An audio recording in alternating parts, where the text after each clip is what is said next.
We're in the middle of a romance apocalypse. There are more single adults than ever before. Marriage is on the decline. The birth rate is at the lowest point in history. People are not connecting and forming real relationships. For the first time in human history, the very concepts of marriage and romance, God, the family, gender, and even our national anthem are under attack. Our American values have been slowly deteriorating and replaced with liberal, progressive values. We're in the middle of not only the romance apocalypse, but a war on our very souls. Speaking the truth is called hate speech. Patriotism is now called a racism. Believing in God makes you a bigot. The current state of America is directly intertwined with the current state of our relationships. We are actively enslaving ourselves into a loveless, joyless, genderless future. Men and women of common sense and a moral compass need to wake up to the destructive madness that is being thrust upon us in the name of progressiveness and political correctness, and look ahead to where this ideology and agenda are ultimately taking us. We can make love great again. We can make America great again. But we need to remember who we are. We need to remember the spirit and the values that once made this country and our relationships so great. This is a struggle for the survival of our nation. And this will be our last chance to save it. This election will determine whether we're a free nation or whether we have only the illusion of democracy. And we will make America great again. Yay!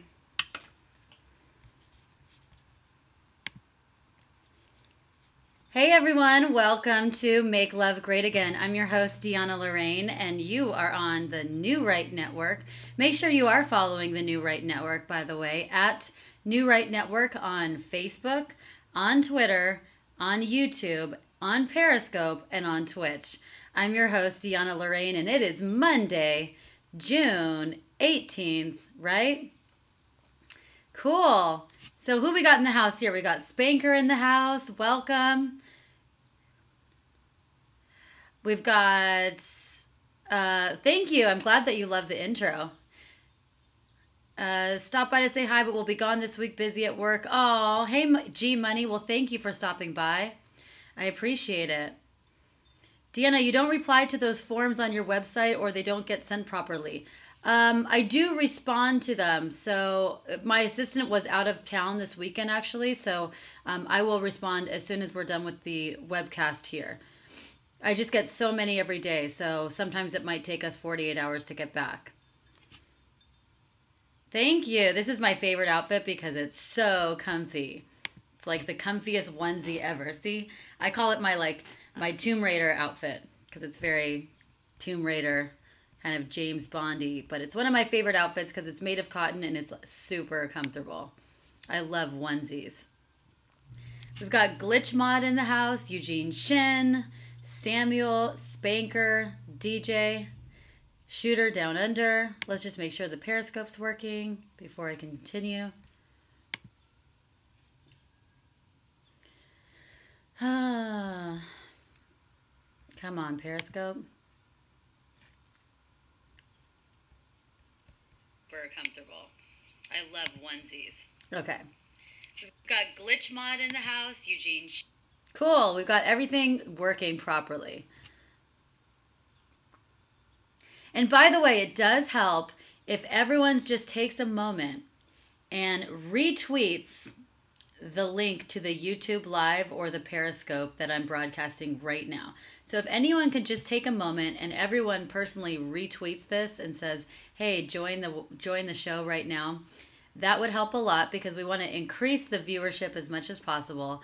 And with every single person retweeting it to their network, then we get more and more new viewers every week. So that really helps.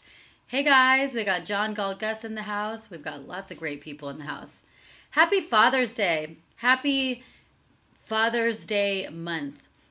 Men definitely do not get enough recognition.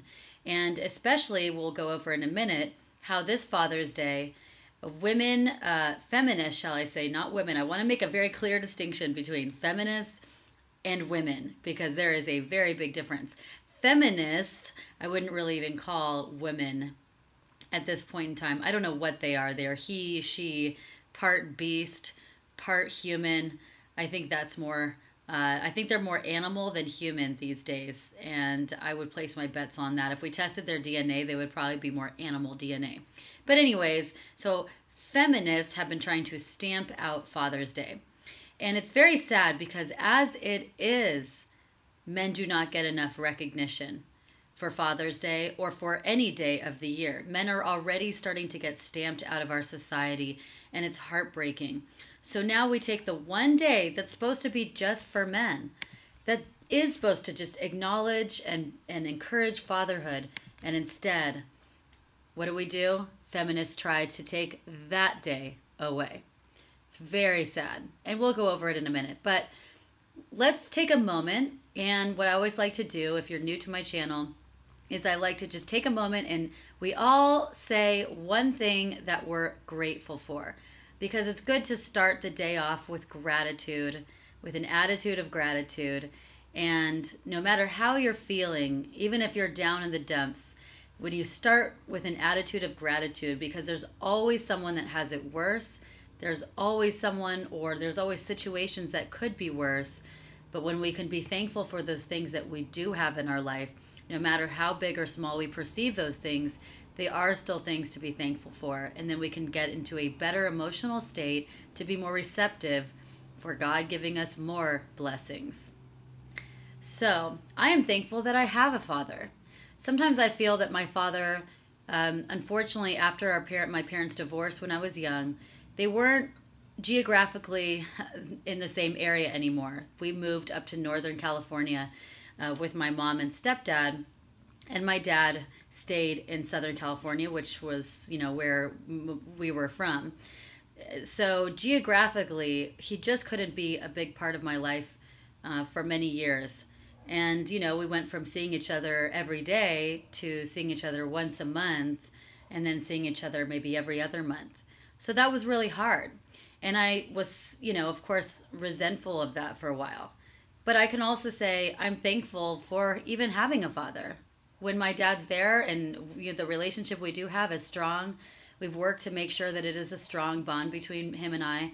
And a lot of people don't have a father at all, or they passed away. So I'm very thankful that I do have a father, and that he's a great father, and he's there, and he gives great advice, and he's a good influence on my life. So that's what I'm thankful for today. What are you guys thankful for today? Grateful for you. Oh, thank you, Eugene. Both my parents are still alive. The sun is shining. It's warm weather here. I could go on. Good. Grateful to be out of the dumps, as today was a bummer. Oh, why was it a bummer, Spanker? Also grateful for First and Second Amendments. Yes. I'm grateful that my parents stayed married together for 22 years. That's beautiful. That's really beautiful. A lot of people don't have that. I'm grateful for you fighting for traditional values and not the feminists. Thank you. Thank you very much. I appreciate that. Grateful that we are the counterculture. Woo! We are the counterculture. And it's amazing that we are the new rebels of the world. And I am thankful that I'm fighting this fight. And as much hate and heat that I get from it, I'm still grateful, because this side of the fence is the right side. We are on the side of truth. We are on the side of love. And feminists and social justice warriors are on the side of hate and division. And they're fighting for things that are acidine. And they're fighting for things that are that are lies. And why would you want to fight for a lie? Lose your life over a lie. Yeah. I don't think this is live, says Brett, Ep33. Why not? Rebels, insert crazy smile face, yes. Now I'm just going to check real quick because Trump is supposed to give a speech in a little bit. Is he not? I think that he's supposed to be talking. So I want to make sure that we don't miss him, because it might be cool to miss him or to do a little commentary on his live.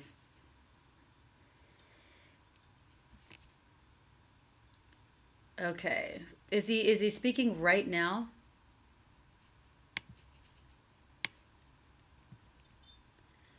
I'm thankful for salvation because of the gift of Jesus. Yeah. Me too.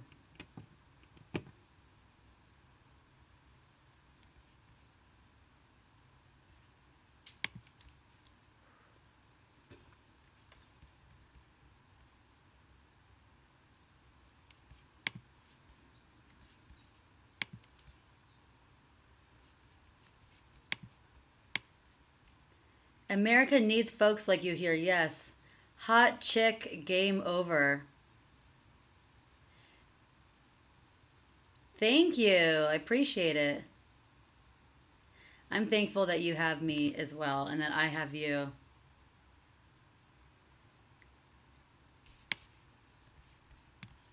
Okay, I'm just peering over to this speech that Trump is giving. So, quick question. What do you think about the immigration situation with Trump, and do you think that he's doing the right thing? Do you think he's making the right moves? Put in the comment section whether you think that Trump is doing a good job with the immigration policy, and do you think that this is the right thing to do? Do you think he's making the right moves or the wrong moves?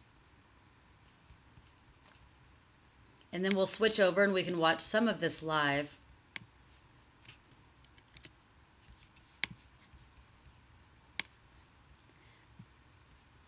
Laws must be enforced. Yes. I do think that laws must be enforced. And here's the thing. Who really cares? Says, do I feel like I'm preaching to the choir? Yes, I do sometimes feel like I'm doing that. And I do, that's why it's important for everyone to spread the word. When everyone RTs this, when you guys share my videos, and particularly, I would give you guys a challenge to, if each one of you guys sends one of my videos, one of my favorite logical videos that debunk feminist myths, if you post those on feminist forums or send them, via tweet or via email to some feminist, like the Feminist Frequency or Natasha Sarkeesian or Everyday Feminism or something like that, then we can hopefully get the word out to women. They could post it, even if they make fun of it and they mock my stuff, but they do an article about it or they do a video about it or they spread the word by mocking me. That's still better because it's still going to get a whole bunch of more eyeballs, female eyeballs on my stuff. So anyone that can definitely help spread the word, the more that you guys RT and you share my videos, you share my stuff, the more chances that we're going to get more fresh eyes, fresh female eyes in here. And that's the most important thing, is just growing and exploding. Okay, what we're going to do is just look at it real quick and just see, and then we'll go into Father's Day stuff. Let's just see we're just going to watch a few minutes of this, okay, guys? We can watch it together. That very well is doing better than it ever has done. Our employment numbers are the best that they've been, perhaps ever, but certainly in recorded history. Reports just came out, best in 44 years. Black unemployment is the lowest level in history. Hispanic unemployment, lowest level in history. Black and Hispanic, lowest level. Unemployment, lowest level in 21 years. It started at 19, went up to 20, now it's up to 21. Very soon it's going to be in history. We're doing numbers like we've never seen, and we have some of the great industry leaders here today who I'm going to be introducing in a little while, quickly, and they're going to do Whoa. So much with NASA and so many of the great things we're doing, but they understand full well what's happening. We've never seen a period of time like this. The whole world is looking up to the United States. The world is awakening. The United States is respected again. Yes. There was a period of time we were not so respected, not so long ago. The United States is respected again. If I might, I just wanted to make a brief statement on immigration and what's happening. And I'll say it very honestly, and I'll say it very straight. Immigration is the fault and all of the problems that we're having, because we cannot get them to sign legislation, even to the negotiating table. And I say it's very strongly the Democrats' fault. They're they're really obstructionist, and they are obstructing. The United States will not be a migrant camp, and it will not be a refugee holding facility. Won't be. You look at what's happening in Europe, you look at what's happening in other places. We can't allow that to happen to the United States, not on my watch. For the rest of the world, you look at everything that's taking place. I like that, not on my watch. This morning, and you see, we want safety and we want security for our country. If the Democrats would sit down instead of obstructing, yes, we could have something done very quickly. Immediately. Good for the children, good for the country, good for the world. It could take place quickly. We could have an immigration bill. We could have child separation. We're stuck with these horrible laws. They're horrible laws. What's happening is so sad. And it can be taken care of quickly, beautifully, and we'll have safety. This could really be something very special. It could be something maybe even for the world to watch, just like they're watching our great economy, how it's soaring. They could watch this. We have the worst immigration laws in the entire world. Seriously. Nobody has such sad, such bad, and actually in many cases, such horrible and tough. You see about child separation. You see what's going on there. But just remember, a country without borders is not a country at all. It's not a country at all. We need borders. Exactly. We need security. We need safety. We have to take care of our people. You take a look at the death and destruction that's been caused by people coming into this country without going through a process. We want a merit-based immigration system. Merit-based. So that Boeing and Lockheed and all of the people, Grumman, all of the people that are here today, the heads of every company, so that you can hire people on a merit base. You know they're coming in. They're people that came on merit, not based on a lottery or not people that snuck across the border. Merit. And they could be murderers and thieves and so much else. So we want a safe country. A lot of people from the chat room from other countries love President And that's Trump. the way it is. Woo! Now I'd like to thank you. Thank you for standing up for us. And again, we can do this very quickly if the Democrats come to the table. Everybody wants to do it. We want to do it more than they do. If they come to the table, instead of playing politics, we can do it very, very quickly. So welcome to the third meeting of the National Space Council.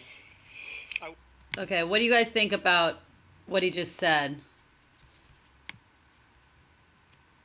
That could work, and his new right network works more than it's listened to, sadly. I've recently joined the California Fix. Oh, good. Oops, there we go.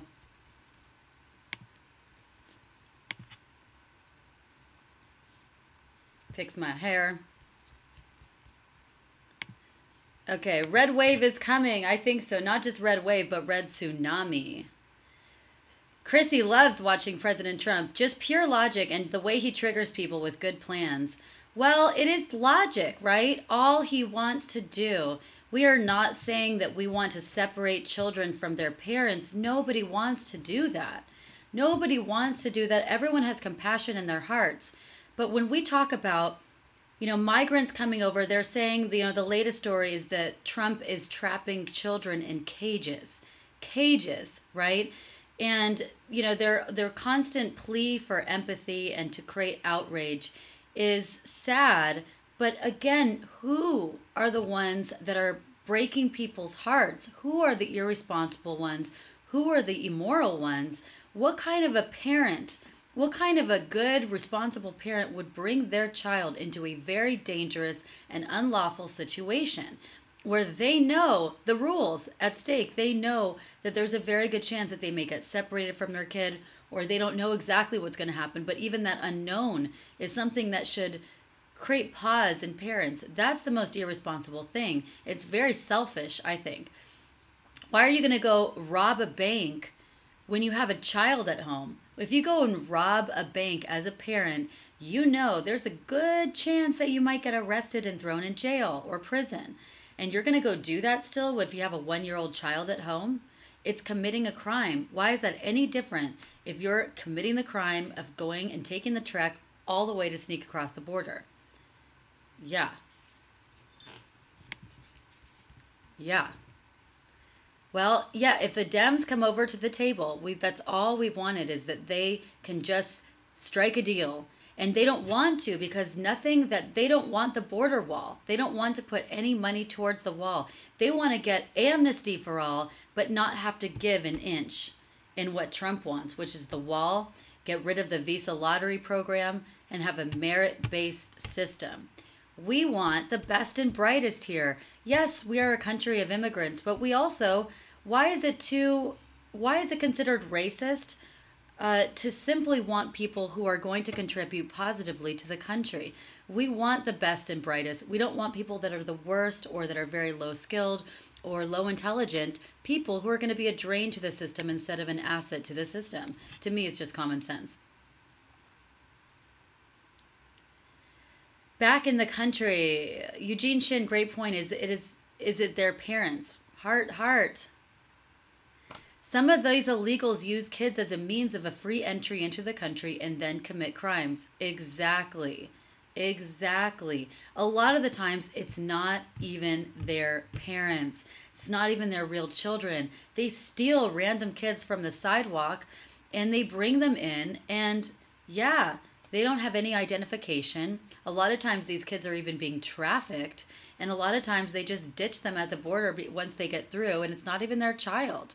So we need to be, and then a lot of times they come in, and now some illegal immigrants are even asking for abortions now to be paid for here. I mean, once you give them an inch, then they expect 5 miles, and that's what I don't get. So my analogy of a bank robbery is crazy, and it makes no sense. Who here gets the analogy of the bank robbery? You're committing a crime, but you have a child at home. You know that that's irresponsible, because there's a good chance you could be sent to prison if you get caught, right? Just like bringing a child over the border, you're already committing a crime. There's a good chance you might be sent to prison and therefore get separated from your child. Plus, a wall makes no sense when people operate in tunnels. This is not 1920. This is not China. Well, I think a wall is a very strong signal. It's as much a physical wall as it is a metaphorical wall. It's a signal of strength that we're not going to put up with shit. And we need a lot of people obviously fly over the border. A wall's not going to solve all the problems, but we need also tougher immigration stance as well.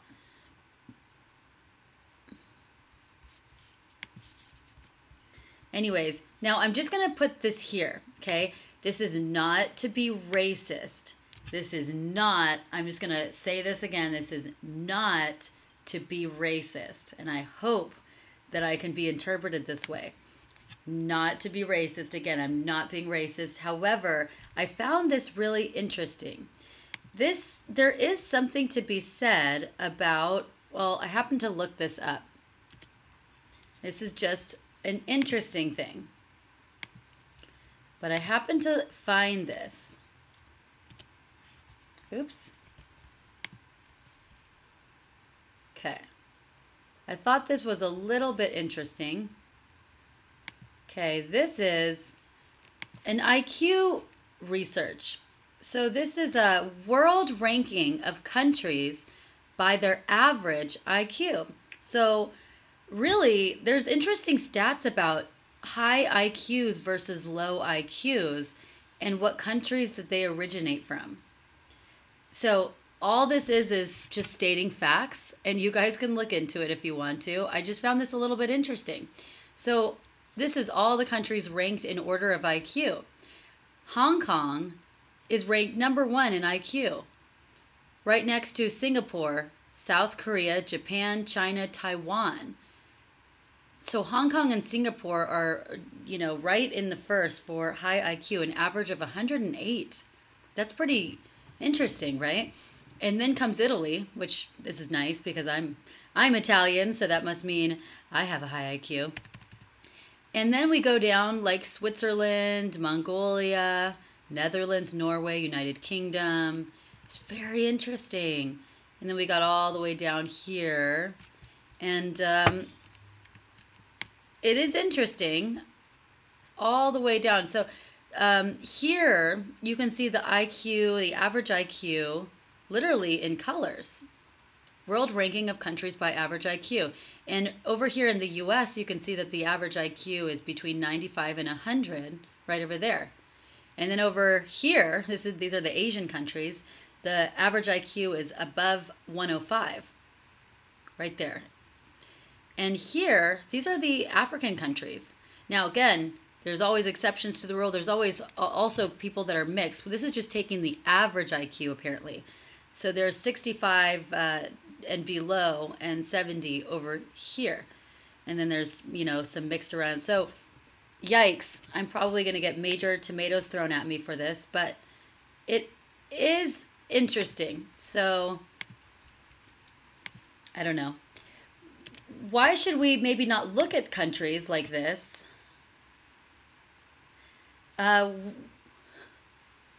Science and facts have found it to be true regarding IQ points. Yeah, so yes, I do want to talk with Stephen Molyneux for sure. I think that would be great for sure to talk to him. I think that we would have a lot to talk about. But it is interesting. Why are we not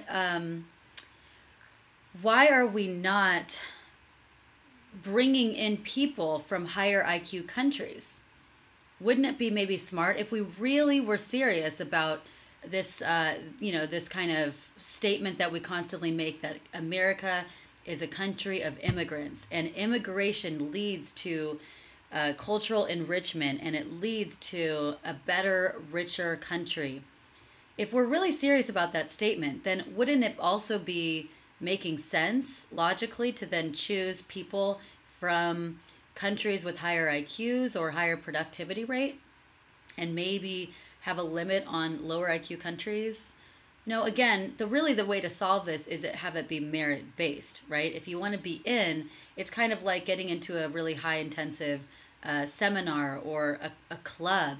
It's invitation only, but it's merit-based. We don't just accept everyone. We do want the best and brightest.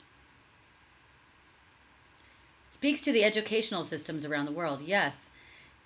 Eugene is invoking my Asian privilege and approval of these stats. For sure. Yes, Eugene, you do have Asian privilege. The Europeans criticize for us not wanting to let them in for decades. Quite ironic, isn't it? Well, it is, yeah. IQ and conscientiousness are the two best determining factors when determining long-term success of the person. Absolutely. I agree. Well, so, just saying, it's interesting. Now let's talk about Father's Day epic fails, shall we?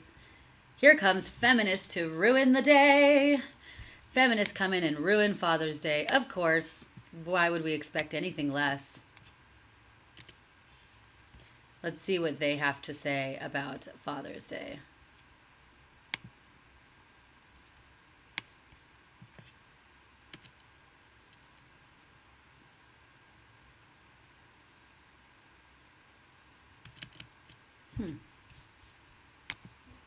There we go.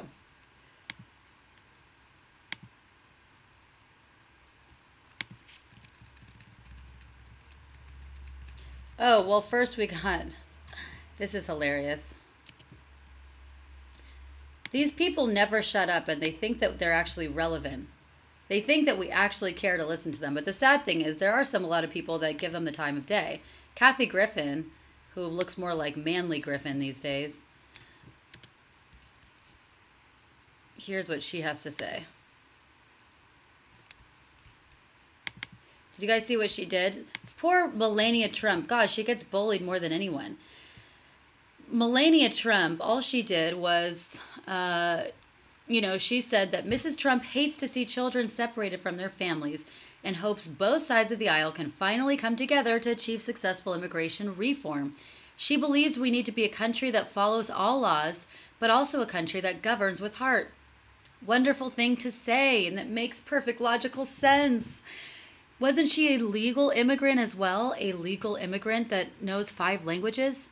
But of course then Griffin, who all she has is left is hate and vileness, says, "Fuck you, Melania. You know damn well your husband can end this immediately, you feckless, complicit piece of shit." So this is what women are now reducing themselves to. If we don't agree with something or someone, just attack them and bully them. It's disgusting. And let's call them the worst names in the dictionary. You feckless, complicit piece of shit. Just disgusting. It's absolutely disgusting. And you know what? What's even more sadder, these are the disgusting feminist role models that women are aspiring to be. Absolutely disgusting. Okay, so first we have this horrific story from CNN trying to just desecrate Father's Day. Let's just shit all over Father's Day and emasculate men to the nth degree. He gave birth. He breastfed. Now he wants his son to see him as a man. Oh my God, talk about traumatizing, you crazy lunatic. CNN. Hard news. Like many new dad, Sebastian Sparks knew parenting would come with serious challenges, but most new dads didn't give birth to their son. Yeah, because most of them don't need to be in the loony bin like you do.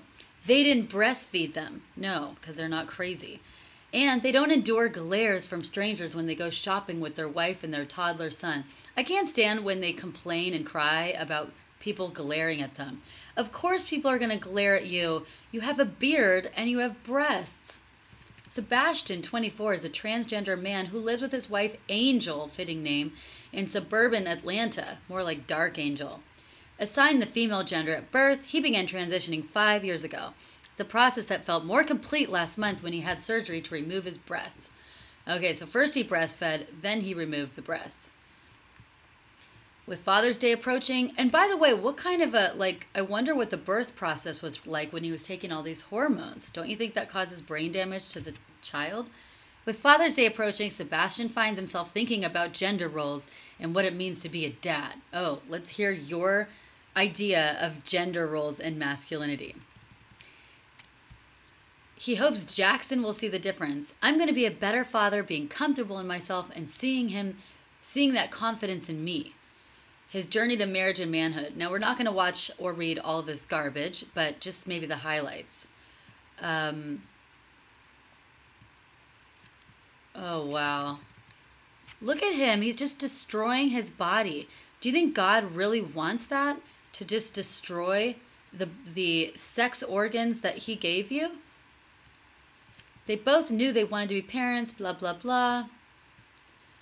So, like many transgender men and women, they had been taking medication to increase the testosterone, so him and his wife are transgender.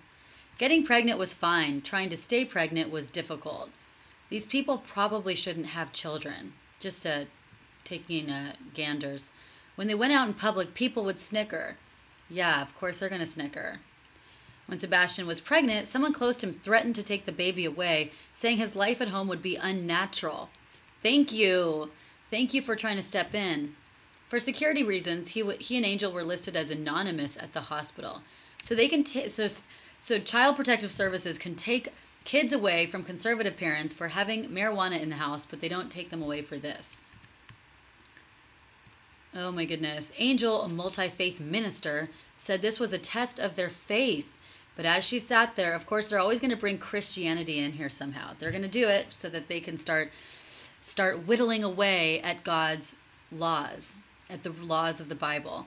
Angel, a multi-faith minister, said as she sat there in the delivery room with Sebastian, teasing him to be a man while in labor, Angel's fears began to fade away.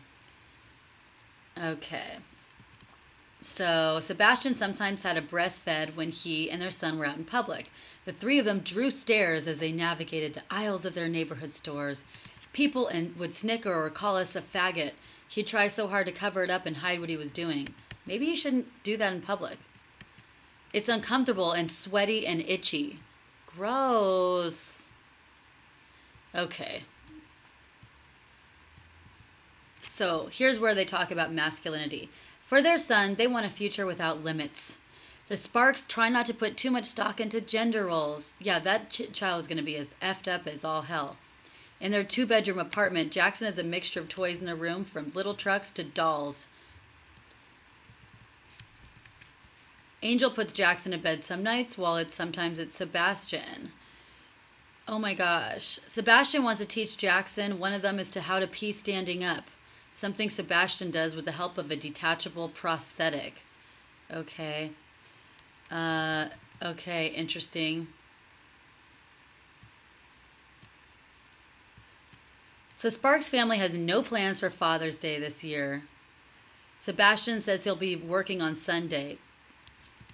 So, yeah, they're just trying to, like, whittle down on Father's Day. They're really trying to eliminate it, and just these little jabs here and there. Like, no, we're not celebrating Father's Day. People think trans parents can't be good parents, and that's not true.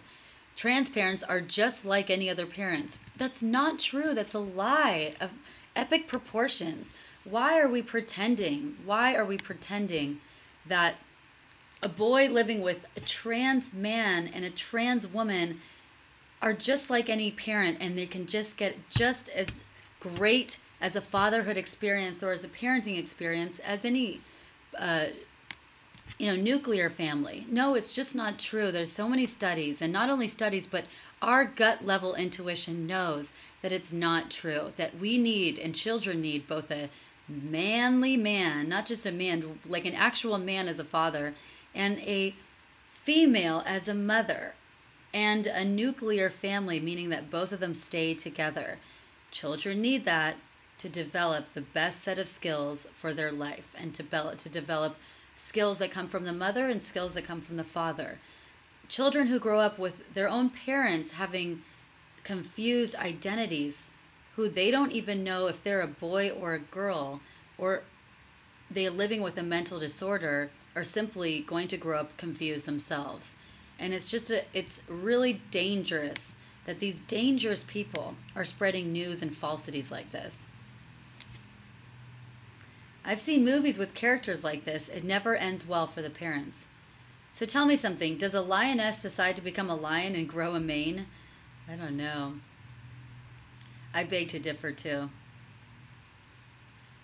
Yep, exactly. So, epic fail, feminists. Good one, CNN. Let's see what else epic fails they have in store for us. That is disgusting.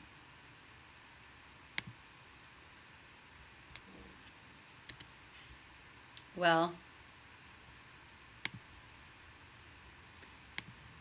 Baby Daddy Father's Day card pulled from shelves.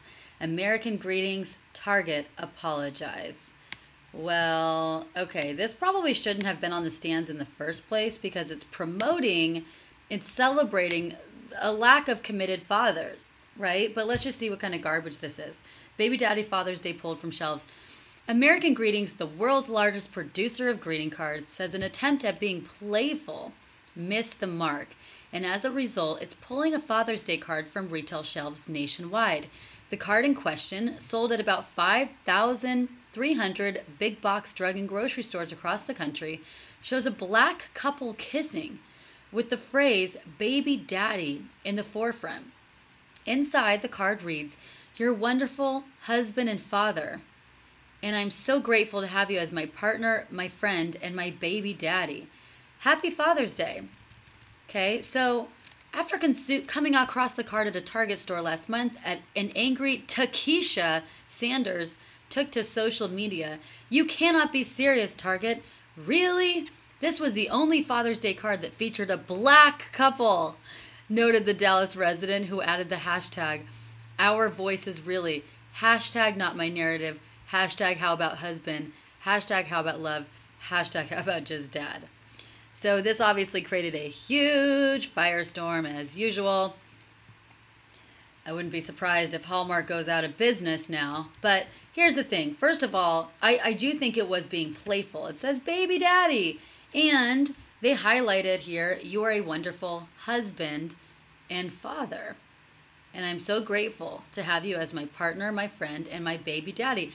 I do think it's kind of fun. Because if they didn't say the baby daddy part, then I think it would be probably offensive.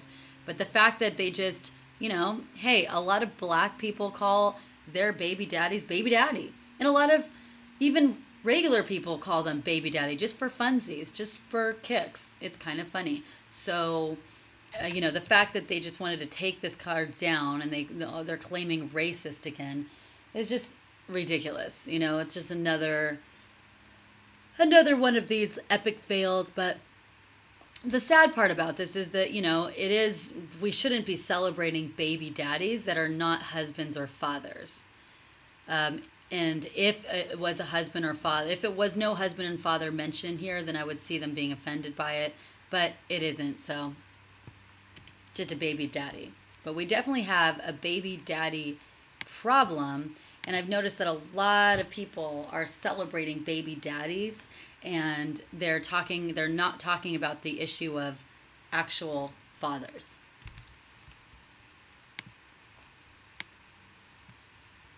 Blacks are always complaining. They use that race card. Yes, they do. Baby daddy, not the title to use at all, but I love the humor. Well, it's supposed to be playful, right? Can't we just get a freaking hire and recruit on merit and skill and not what the person is? Ultimately, we all have the same bodily organs and function. Yes. You know what?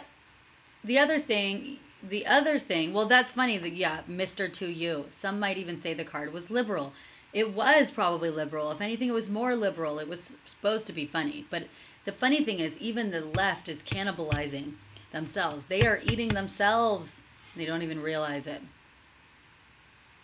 The best marketing decision is to not get a Twitter or Facebook account. It's not worth it anymore. No, because everyone's a target. I actually want to be a target. That's why I say please retweet my things and tag Everyday Feminism, tag Feminist Frequency. Please tag many of these feminist Twitter accounts, please, because I would love to be a target of these attacks. At least that will get more feminine eyeballs on my stuff.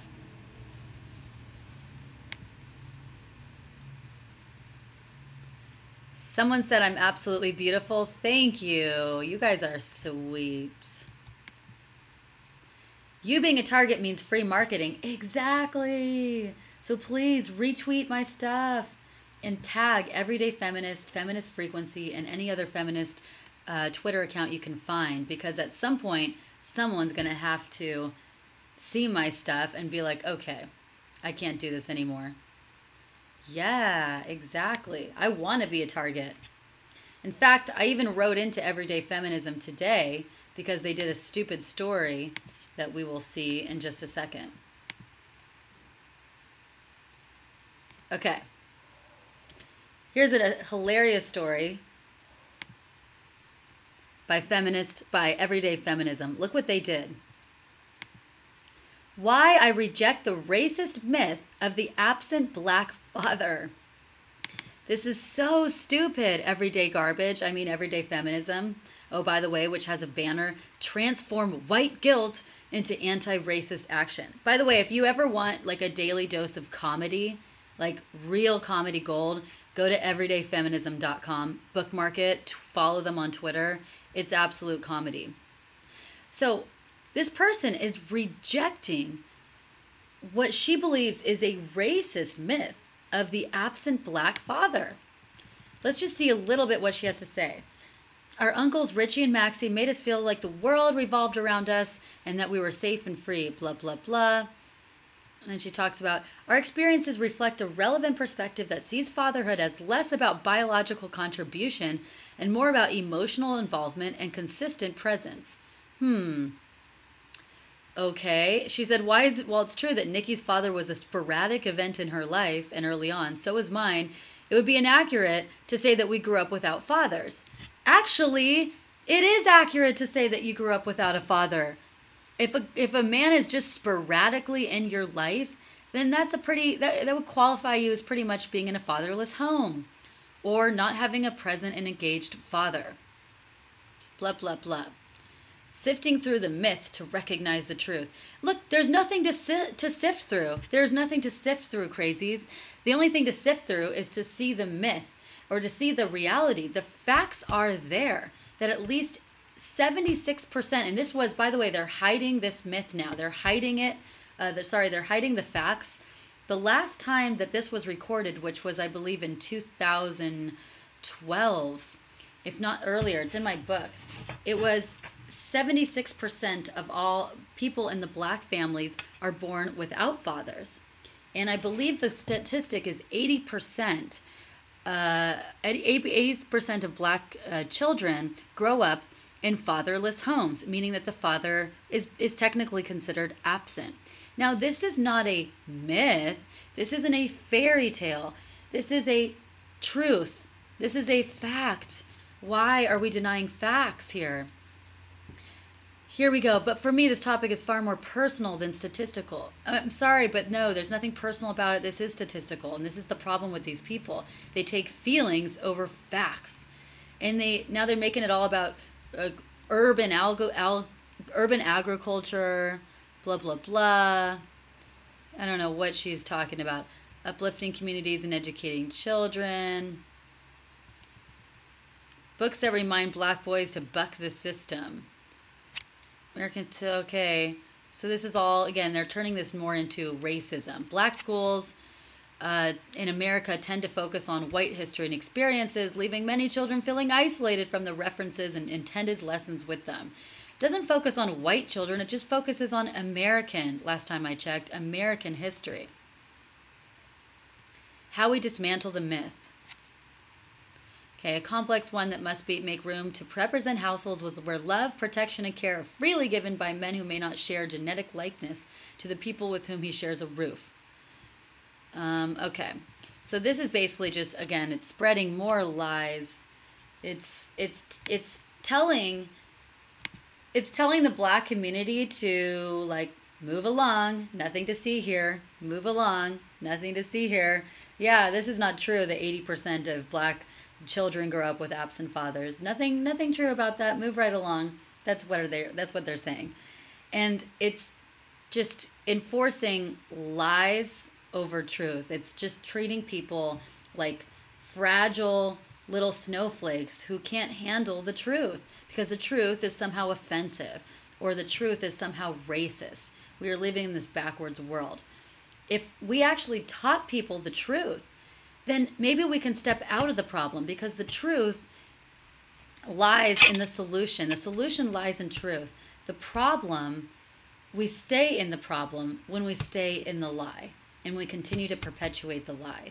We can't possibly be one step forward and turning into the solution when we are stuck in the problem and in the past and we're stuck in the lie. Because maybe we should teach men to be great fathers. You know, Jesse Lee Peterson is a great example of this. He is a great figure in this community. He talks about rebuilding the family, or rebuilding the country by rebuilding the family, and rebuilding the family by rebuilding the man.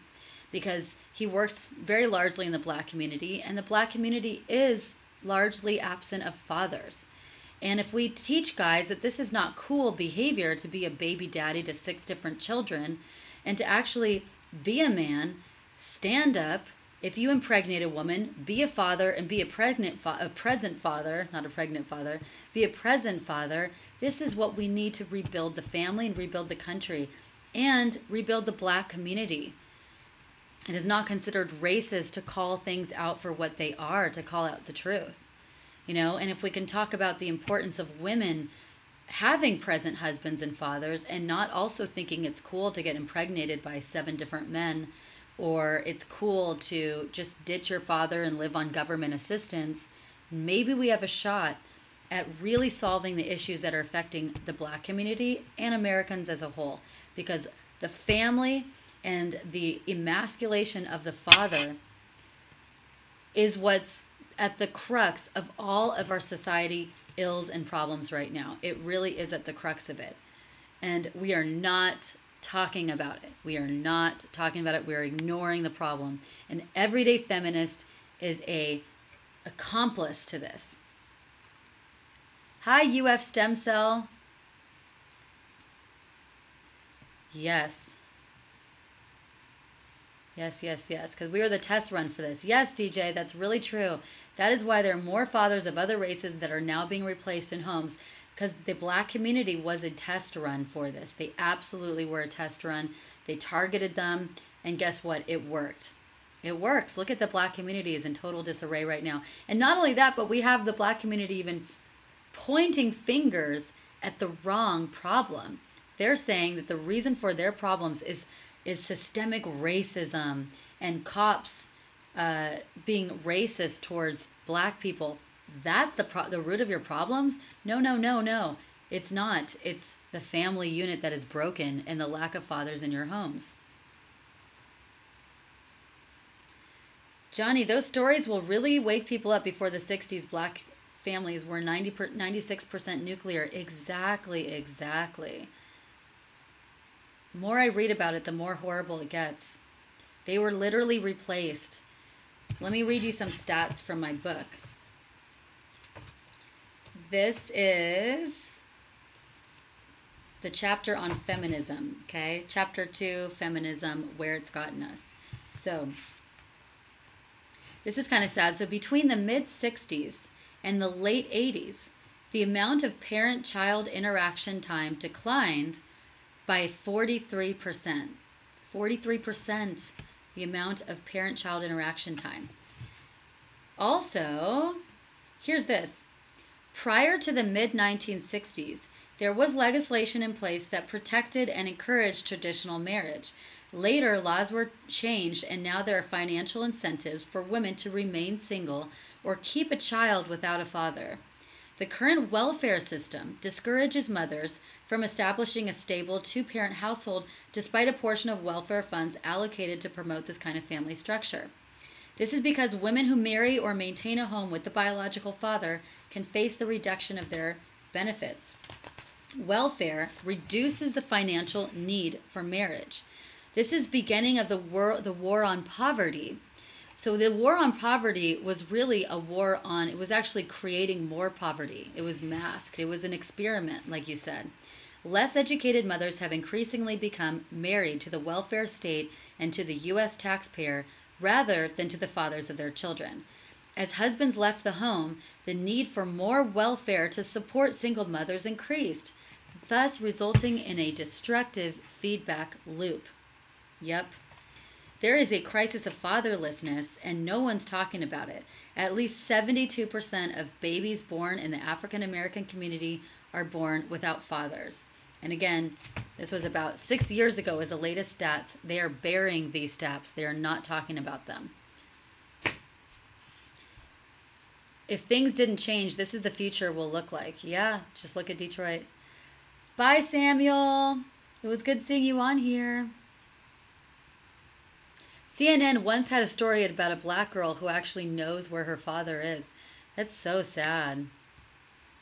These are the things that when Colin Kaepernick is on TV and kneeling for the national anthem, instead of talking about how racist the country is, which is a problem that doesn't really have a solution because there's not really any way to measure it, why isn't he talking about this, something that can actually bring attention to a problem that is worth fighting for and that is measurable and solvable and that everyone can relate to?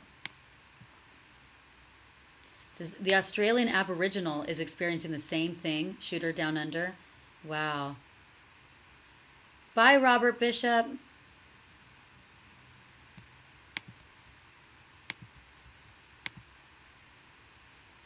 No matter what's going on in the system, all solutions have to start in the home. Exactly. They all have to start in the home. Here's another one. This Father's Day, men are experiencing a crisis of masculinity. The solution, more feminism. What? Yep. Men experience violence and oppression because gender norms are not changing. In other words, feminism isn't killing men. Toxic masculinity is. So this is another terrible article. We are experiencing a crisis of masculinity. Yes, we are. Thank you for acknowledging that. But of course, they're going to spin it around and say that it's more feminism that they need. That's the claim that me, DeAnna Lorraine, and Jordan Peterson have been talking about. Feminism and policies like no-fault divorce have destabilized traditional family and societal structures. Yes. As a fix for this, Peterson recommends a variety of things, including enforced monogamy, a solution that implies men are oppressed due to lack of consensual sex. Okay? Peterson's claims that have been broadly criticized, but he does have his defenders as well. Let's talk about what he thinks, what this guy's solution is. Okay, encouraging boys not to cry is dangerous. Encouraging boys to love guns is even more so. So this is going to be how they link it to gun control. Guns are historically, stereotypically a masculine sort of thing. Connecting manliness with gun ownership exacts a brutal toll. Statistics compiled by the Kaiser Family Foundation found that in 2016, men accounted for a staggering 85% of gun deaths in the United States. Men own guns at 3 times the rate that women do. As a result, it's not surprising that they are more likely to be hurt or killed in a firearm accident. So, this is really scary that they're now linking gun control to masculinity. And this is their next ploy. They're going to try to say, not only are we talking about the fact that toxic feminism is actually creating this, and the crisis of masculinity is what's creating these issues with men. The fall of men. We're not talking about that. Instead, they're going to say that, no, the solution is more feminism, more pushing that men need to be docile and softer and medicated, and more gun control. Those are apparently their solutions to creating better men in our society. That's really scary. Mass incarceration disproportionately affects black people and people of color, but it also and relatedly affects men.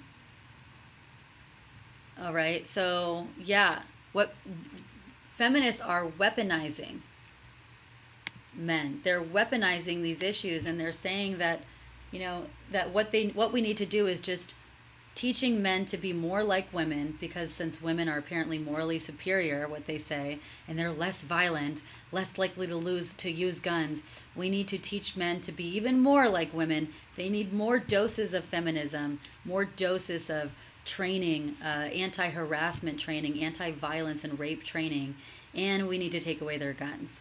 Then we're going to solve all the world's problems.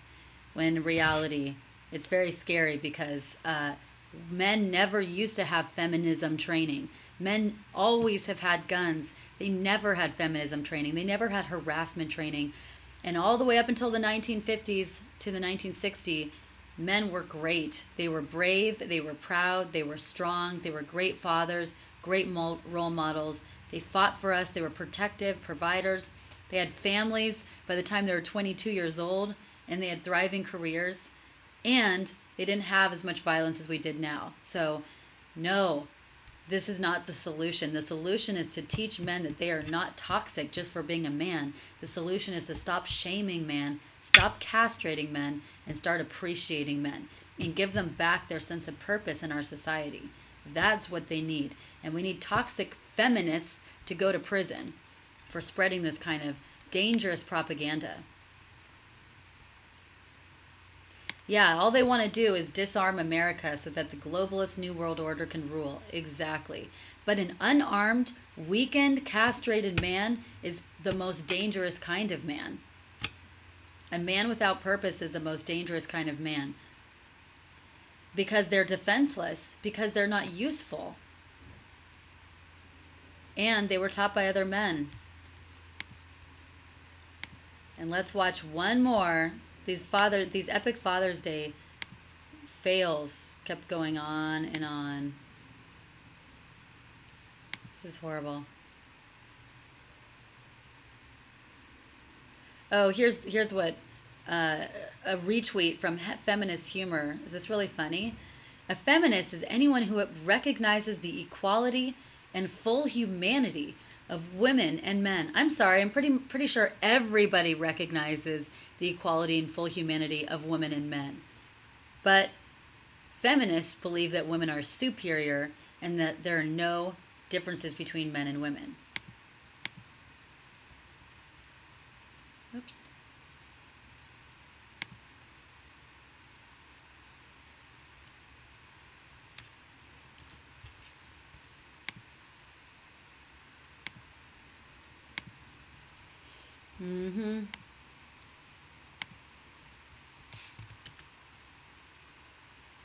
Okay, we'll do one more and then we will wrap up.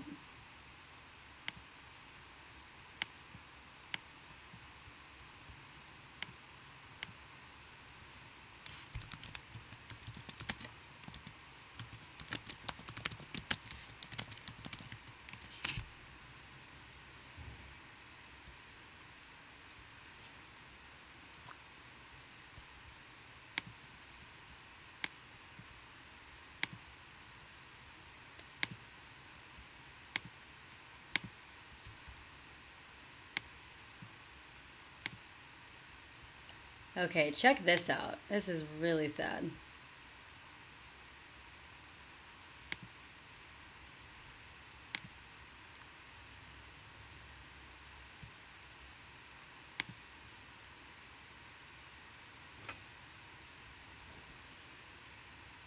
Look at what they're trying to promote. On Father's Day, fathers can't even have one day to themselves. First, they need to understand that there is a boy crisis, and that boy crisis is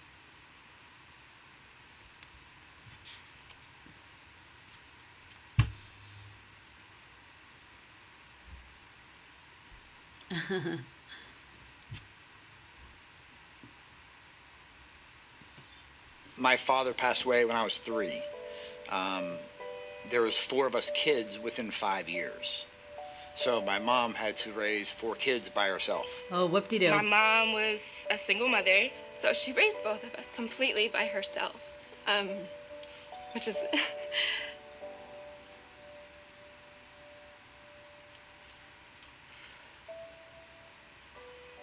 I'm sorry. So they're turning Father's Day. I don't know how she raised 3 boys on her own with such grace. I've definitely seen her try to juggle both mom, dad, and, you know, everything else that she had to be for herself. She did all of it, and she did it all as though she was 2 people. But she was tough, huh? She was not a joke. Say our car broke down. Oh, well, that's the alternator. She was like, when you punch, she's like, you put your knuckle out and you just go for it. I mean, I don't even know if that's a thing. Even like opposite of her toughness, it was something very fragile, you know? Anything that needs help, a person, a thing, an animal, she will find it and she will nurse it back to health. That's my mom. Always very affectionate, very hugging and kissing and all of that. It was always nothing but love.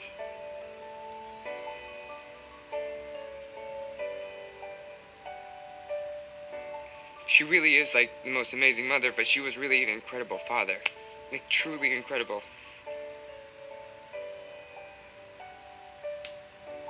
Mom, I hope you have a beautiful day, and I love you from the bottom of my heart, and I'm thankful for everything you've done for me. Happy Father's Day, Mom. Mamá, feliz Día del Padre. Hi, Mom. Happy Father's Day. Happy Father's Day, Mama. Happy Father's Day, Mom. Oh, Mom. Happy Father's Day. WTF. WTF. F. Oh my gosh. You can't make this stuff up if you tried. You could not make this up if you tried. I mean, I can't believe that our society has gotten to a point where we are turning Father's Day, once again, the one day that should be for men, that should be for people with the biological penis, we're turning that again into a woman's day, into Mother's Day, or a second Mother's Day. I mean, I'm kind of confused. Why are we saying Happy Father's Day to our mom? You know, there is a time and a place to acknowledge mothers and single mothers, as wonderful as they are. It's called Mother's Day, right? It's called Mother's Day. It's called your mom's birthday. But the one day that should be created and saved for men and acknowledged men is now destroyed once again and shit all over by these social justice warriors and feminists that are crying crocodile tears and saying, "Oh, Mom, you raised us. You're the real father here." Unbelievable. Puke worthy. They thought it was Mother's Day. I'm a single father that raises both my kids myself, so this commercial is just BS. Thanks, DJ. Well, it is BF. Why didn't they have one of these for Mother's Day? On Mother's Day, I would have loved to see Angel Soft Toilet Paper doing the same kind of commercial where fathers were raising their kids by themselves and they were saying, you know, or the kids were saying, "Happy Father's Day to my father, Happy Mother's Day to my father" on Mother's Day. But I didn't see Angel Soft doing that. I'm going to boycott Angel Soft Toilet Paper now. Who's with me? Boycott Angel Soft Toilet Paper. I can't do this anymore. This is the daily cringe, and it's just gotten really cringier. Happy Father's Day, Mom. Yeah, this is a onesie, and it's very comfortable. It's my favorite thing to wear, and it's really comfy. This is just going to make me stop doing anniversaries, Valentine's, birthdays. Yeah. My dad once helped me to take care of a dying animal as well. We ate it later that day. That's funny. Write the PR department. Well, I'm just going to boycott. Let's hit them with our pocketbooks. Boycott Angel Soft Toilet Paper. I will never buy that shit again if it's the last toilet paper on earth. I'm just so disgusted with it. Happy Father's Day, Mom. Come on, people. The BS is strong with this one. Just wait for Transgender's Father's Day. Ugh, no. It's going to be next year probably. I'm sure it is. Those men probably cry at work when something goes wrong. Yes, Max, I agree with you. Oh my God. What is next? What is next, right?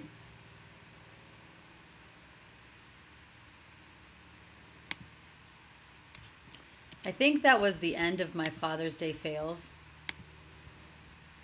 There were probably a few more, but don't feel like going through them. Oh, one more thing real quick before we leave. Germany, you know, Trump has made comments. Trump has made a number of comments saying that Germany's crime rate has soared because of the massive illegal immigrants coming to the country. You know, we talked last week about Angela Merkel. She's brought in over 1 million refugees who are not mostly women and children, but mostly fully grown men across the border in the last couple of years, and wants more. And they have completely desecrated the country. Crime rate has surged over the last few years. Rapes have surged. Sexual violence has surged. And there are dozens of no-go zones where even police officers won't even go. And not only that, but they're changing the culture, which is sad because Germany and those European countries have beautiful, strong cultures. They used to be so proud of their cultures, and they were all very unique in Europe. And now they're all being desecrated because Muslims are basically turning them into their own little mini Muslim cultures. And that uniqueness is going away. It's heartbreaking to see it. It's really heartbreaking. You know, if anyone hasn't gone to Europe yet, you should see it now before it's no longer Europe. But anyways, CNN, of course, calls Trump out and says, that's not true. That's a lie. They said that that's a lie. The people of Germany are turning against their leadership as migration is rocking the already tenuous Berlin coalition. Crime in Germany is way up. And we don't want that same thing. We don't want to turn our whole country into a toilet or a no-go zone. But of course, CNN is saying that this is a lie. He's saying that the number of non-German suspects dropped almost 23% from 2016 to 2017. That is not true. That is just simply a lie. And if you can actually look it up, they always bury the phone number, or they bury the statistics and they bury the numbers. But if you actually look up the statistics, you'll see that what they've done is not only bury this, so it's very difficult to find the actual numbers, but they are not reporting so many of their crimes to deliberately keep it low and to hide these facts. They're not reporting some of the crimes, many of the crimes. A lot of times they're doing catch and release and not reporting rapes and sexual violence and gang rapes. They're just not reporting them. And because a lot of the people are undocumented, they don't have any documentation, they commit a crime, they're like, well, we can't find your documentation, so they just let the person go. This is happening time and time again. So it's just sad to me. Again, we cannot even identify the problem or lean towards a solution if we don't even identify what the problem really is and identify the facts of it. But CNN and MSNBC and the fake news, I mean, we can't trust them anyways. But to me, it's sad that people are actually buying this bullshit. I don't want to turn my country into what Germany has turned into.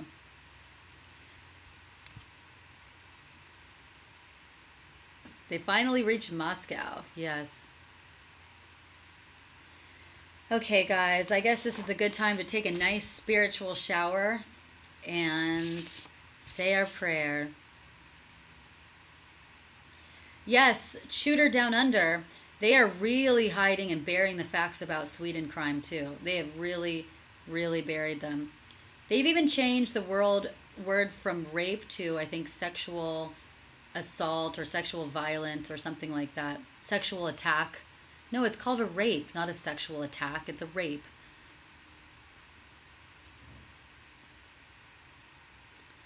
Okay. Holy Spirit, amen. Dear Lord, I pray that more women and men see the light and can open their hearts to love instead of hate, can open their hearts to unity rather than divisiveness, can open their minds to truth rather than lies. I pray for love and protection for a great President Trump and his family and all those working for us, that they remain safe and resilient in the face of so many forces working against them. I pray for all of you and the truth warriors of the world who are courageously speaking the truth and boldly working to bring those who are in the darkness over to the light. Put on the full armor of God so that you will be able to stand firm against the schemes of the devil. For our struggle is not against flesh and blood, but against the rulers, against the powers, against the world forces of this darkness, against the spiritual forces of wickedness in the heavenly places.